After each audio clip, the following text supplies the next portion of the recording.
ابراہیم علیہ الصلوۃ والتسلیم نے ایک بار اللہ رب العزت کی بارگاہ میں سوال کیا، اے مولا مجھے دکھا تو مردوں کو زندہ کیسے کرتا ہے؟ اللہ نے پوچھا کہ اے ابراہیم کیا تجھے یقین نہیں ہے؟ کہا کیوں نہیں، یقین ہے مولا لیکن آنکھوں سے دیکھنا چاہتا ہوں، لیطمئن قلبی، تاکہ میرے دل کو اطمینان ہو جائے۔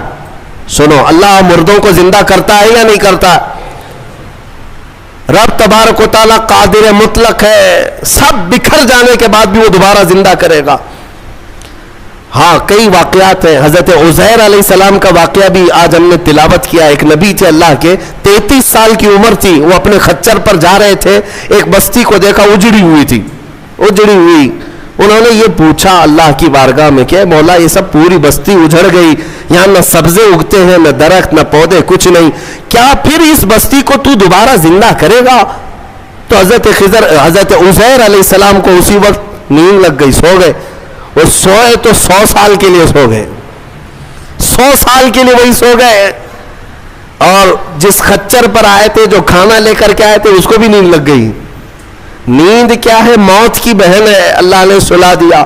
100 سال کے بعد اٹھایا اللہ نے، پوچھا عزیر سے کتنے دن یہاں ٹھہرے رہے؟ کام میں تو صبح آیا تھا، دوپہر ہو رہی ہے۔ اللہ نے فرمایا ذرا اپنے خچر کو دیکھو، تمہارے کھانے کو دیکھو، تم 100 سال یہاں ٹھہرے ہو۔ حضرت عزیر جب اٹھے اور گئے تو ان کی عمر تو 33 تھی، ان کی عمر تو 33 سال ہی تھی۔ مولا 100 سال سلایا، اس کے بعد بھی جوان ہی اٹھایا۔ جب اپنی آبادی میں آئے تو ان کے زمانے کے بچے بھی بوڑھے ہو چکے تھے، خود ان کی اولاد جو ان کے بیٹے تھے وہ ان سے بھی بڑے ہو چکے تھے، 118 سال، 115 سال، 110 سال کے ان کی عمریں ہیں، اور حضرت عزیر کی عمر تو 33 سال ہے۔ حضرت عزیر آئے اور کہا میں عزیر ہوں، اللہ کا نبی۔ لوگوں نے انکار کر دیا کہ وہ 100 سال پہلے جا چکے، تم کہاں سے آئے ابھی؟ ایک خاتون جو ان کے گھر کی کنیز تھی، وہ بہت بوڑھی ہو چکی تھی، اس نے کہا میں عزیر کو 2 علامتوں سے پہچانتی ہوں، اگر وہ 2 علامتیں اس کے اندر ہیں تو یہ عزیر ہے۔ وہ آئی، کہا ایک تو یہ ہے کہ پورے زمانے میں تورات اگر کسی کو لفظ بلفظ یاد ہے تو صرف عزیر علیہ السلام کو، کسی کو نہیں، ایک علامت یہ ہے۔ دوسری یہ ہے کہ ان کی پیٹھ پر ایک نشان ہے جو کسی کے اندر نہیں ہے، وہ میں دیکھ چکی ہوں۔ حضرت عزیر کو جب اس بوڑھی نے یہ کہا تو حضرت عزیر علیہ السلام نے لفظ بلفظ پوری سورہ تورات سنا دی، اور ان کی پیٹھ پر وہ نشان بھی باقی تھا۔ تو اس خاتون نے پکار کر کہا اے لوگوں، یہ اللہ کی قدرت ہے، یہی عزیر ہے جو 100 سال پہلے ہم سے بچھڑا تھا، آج مولا نے 100 سال بعد دوبارہ اسے ہمارے ہاں اٹھا کر لایا ہے۔ یہ واقعہ کیوں پیش آیا؟ یہ ان منکرین کو بتانے کے لیے جو یہ سمجھتے ہیں کہ موت کے بعد پھر اللہ کسی کو نہیں اٹھا سکتا، اسی لیے کچھ لوگ جلا کر راکھ کرتے ہیں، کچھ لوگ چیل کووں کو کھلا دیتے ہیں کہ مرنے کے بعد پھر پکڑ نہیں ہونی چاہیے۔ یہ شراب کیوں پیتا تھا، چوری کیوں کرتا تھا، کوئی ڈنڈے مارنے والا نہ ہو، ہم تو اس کو جلا کے راکھ کر چکے۔ مولا قرآن میں بیان فرماتا ہے جو رب ایک پانی کے قطرے سے تمہیں انسان بنا سکتا ہے، تمہاری راکھ کو جمع کر کے دوبارہ تمہیں زندہ کیوں نہیں کر سکتا؟ وہ قادر مطلق ہے، دوبارہ اٹھائے گا۔ ہمارا عقیدہ کیا ہے؟ موت کے بعد ہم دوبارہ ہوں گے کہ نہیں ہوں گے، لیکن اس دنیا میں نہیں، پنیہ جنم نہیں، ہاں یہ پنیہ جنم والا نہیں ہے۔ ہمارا جو عقیدہ ہے وہ یہ ہے کہ مریں گے یہاں، اٹھیں گے قیامت کے دن۔ قیامت سے پہلے پھر کسی کی آتما نہیں اٹھنے والی ہے، جس کی اٹھتی ہے وہ بیوقوف ہے۔ ہاں وہ جو مشہور کرتے ہیں کہ اس کی آتما آئی، اس کی آتما آئی، کسی کی آتما نہیں آتی۔ ہاں یہ بات یاد رکھیں، شیطان کھیلتا ہے، روحیں جا چکی، ایک بار نکل گئی تو اب قیامت کے دن دوبارہ زندہ ہوگی۔ الحمدللہ ہمارا عقیدہ یہی ہے، اسلام کا عقیدہ یہ، ہم مرنے کے بعد عالم برزخ میں جاتے ہیں اور پھر مولا قیامت کے دن اٹھاتا ہے۔ اس سے پہلے ہمارا عقیدہ یہ نہیں کہ ہم مرنے کے بعد پھر کبھی چوہا بن کے اٹھیں گے، بلی بن کے اٹھیں گے، کتا بن کے اٹھیں گے۔ ہاں اچھے کام کیا تھا تو اچھا بن کے دوسرے جنم میں پیدا ہوگا, برا کام کیا تھا تو کتا بن کے جنم لے گا. یہ نہیں ہے. الحمدللہ ہمیں اللہ نے انسان بنایا تھا, انسان ہی اٹھیں گے. ہاں, کتوں والا عقیدہ مت رکھو, چوہوں والا اور بلیوں والا عقیدہ مت رکھو. ہمارا یہ عقیدہ نہیں. جو بات میں عرض کر رہا تھا وہ ابراہیم علیہ السلام کی. ابراہیم علیہ السلام نے پوچھا رب سے, تو کیسے زندہ کرتا ہے مرنے کے بعد؟ تو رب نے فرمایا کیا تجھے یقین نہیں؟ کہا یقین ہے, میں آنکھوں سے دیکھنا چاہتا ہوں. کہا ٹھیک ہے, 4 پرندے لے لو اور ان کو ذبح کرو اور پھر ان کو قیمہ بنا دو, چاروں کا گوشت مکس کرو اور سب ملا کر کے 4 حصے کرو, ایک حصہ اس پہاڑ پر, دوسرا اس پہاڑ پر, تیسرا اس پہاڑ پر, چوتھا اس پہاڑ پر. 4 پہاڑوں پر گوشت رکھ کر کے آؤ یہ مکس قیمے کا, اور پھر اپنی جگہ پر کھڑے ہو جاؤ, ان پرندوں کے نام لے کر کے بلاؤ. ابراہیم علیہ السلام کو یہ پروسیس کرایا گیا. ابراہیم علیہ السلام نے کیا کیا لیے؟ ایک کوا لیا, توجہ چاہتا ہوں, کیا لیا؟ کوا لیا. دوسرا مرغا لیا, تیسرا کبوتر, چوتھا مور. 4 پرندے لیے, کوا, مرغا, کبوتر, مور. 4 پرندے لیے اور چاروں کو ذبح کیا. پھر ان کا قیمہ بنایا, گوشت سب قیمہ بنا کر مکس کیا اور 4 حصوں میں 4 پہاڑوں پر رکھ کر آئے. پھر اپنی جگہ پر آ کر کے انہیں پکارا. اللہ کے حکم سے مرغا بھی آئے, کوا بھی آئے, کبوتر بھی آئے اور مور بھی آئے. خدا کی قدرت دیکھیں, وہ قیمہ ہوا میں اڑنے لگا اور جس جس پرندے کا جو گوشت تھا وہ اپنے اپنے جسم میں ملنے لگا. اور پھر ان کی جو منڈیاں تھی, منہ, وہ ابراہیم علیہ السلام کے پاس تھی. دھڑ صرف تنہا اڑتا ہوا آیا, اپنے اپنے منہ سے جڑ گیا اور اڑ کر چلے گئے. اللہ نے اپنی قدرت کا مشاہدہ اپنے نبی کو کروایا.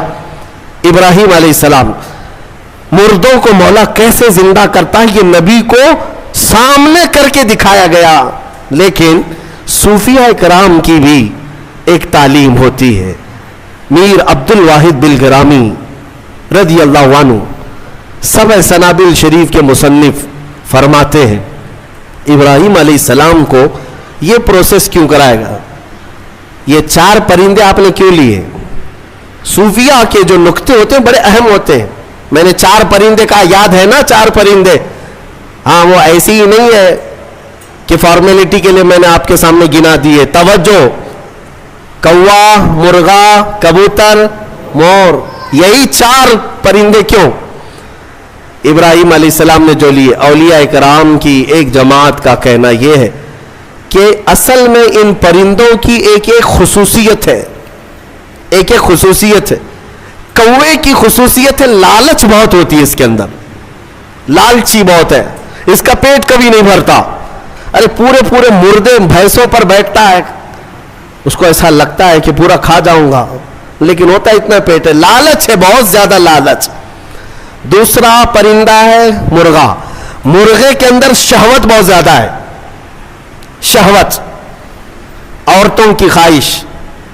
مرغا بہت زیادہ شہوتی ہوتا ہے, ہمیشہ مرغیوں کو دوڑاتا رہے, یہ شہوت اس کی خصلت ہے. تیسرا کبوتر. کبوتر کے اندر دوستی کرنے کی عادت بہت ہوتی, جلدی دوست بنتا ہے. سارے پرندوں میں سب سے زیادہ مانوس ہونے والا پرندہ کبوتر ہے. ایک دن پال لو, اس کے بعد رہ ہی جاتا ہے, دوستی کرنے والا پرندہ.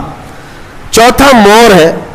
مور کی خصوصیت یہ ہے کہ وہ اپنے حسن کو دکھانے کا شوق بہت رکھتا ہے. 4 لوگ بھی کھڑے ہو گئے تو پورے پر کھول دے گا اور ناچتا ہے تو خوبصورت, لیکن دکھانے کی خواہش زیادہ ہے, ریاکاری, اپنے حسن کا مظاہرہ کروانا, یہ مور کی عادت ہے. حضرت میر عبد الواحد فرماتے ہیں, اے مسلمانوں, اللہ نے جو حکم کیا اپنے نبی ابراہیم کو, یہ 4 پرندے نہیں, کوا, مرغا, کبوتر, مور, یہ ذبح نہیں کیے, بلکہ ابراہیم علیہ السلام نے جو ذبح کیا وہ کیا ہے؟ لالچ کو ذبح کیا, شہوت کو ذبح کیا, دوستی کرنے والی عادت کو ذبح کیا, حسن کو دکھانے والی خصلت کو ذبح کیا. جب ان بری خصلتوں کو کوئی ذبح کرتا ہے تو مولا مردوں کو زندہ کرنے والی قدرت بھی دکھاتا ہے. یہ ہے اصل. اگر آج بھی رب تعالیٰ کی قدرت کے مشاہدے چاہتے ہو کہ آنکھوں سے ہم بھی کچھ دیکھ سکے, ان 4 عادتوں کو ذبح کرو. پہلے ذبح کرو. ذبح کرنے کا مطلب یہ لالچ ختم ہو جائے, شہوت ختم ہو جائے. دوستی کرنے کی عادت, کچھ لوگوں کو ایسا لگ رہا ہوگا سارے دوستوں کو برا کہہ رہے ہیں. نہیں, دوست بناؤ اچھے, وہ دوست جو تمہیں اللہ سے قریب کرے. ورنہ قرآن میں ہے کئی لوگ ایسے ہوں گے جو قیامت کے دن یہ پکاریں گے. 19ویں پارے کی آیت ہے, یا ویلتا لیتنی لم اتخذ فلانا خلیلا, اے کاش میں فلاں کو دوست نہیں بنایا ہوتا تو کتنا اچھا ہوتا, میں جہنم میں نہیں جاتا. کئی لوگ ایسے ہوں گے صرف دوستی کی وجہ سے دوزخ میں جا رہے ہوں گے. دوستی کی وجہ سے. تم کیا سمجھتے ہو ایرے غیرے سب سے دوستی کر لینا چاہیے؟ دوست اگر کسی کا برا ہے تو وہ تمہیں جہنم تک لے جا سکتا ہے. اسی لیے ہر ایرے غیرے نتھو کھیرے سے دوستی مومن کی شان نہیں ہے. وہ دوستی بھی اس سے کرتا ہے جو اسے اللہ سے قریب کرے اور اپنے مصطفیٰ سے قریب کرے, وہ دوست ہے. اور حسن کے اظہار کی عادت یہ ریاکاری ہے, اس سے بھی اللہ تعالی ہم سب کی حفاظت فرمائے. میں سب آیتیں بیان کرتا جاؤں, رات نکلتی جائے گی. ویسے وقت کی قلت دامنگیر ہر دن رہتی ہے. اللہ تبارک و تعالی ہم سب کو کہنے سننے سے زیادہ عمل کی توفیق عطا فرمائے. مولا قرآن کی تفسیر پر ہم سب کو عمل کی توفیق عطا فرمائے, اور ہمارے دلوں میں عشق مصطفیٰ اور حضور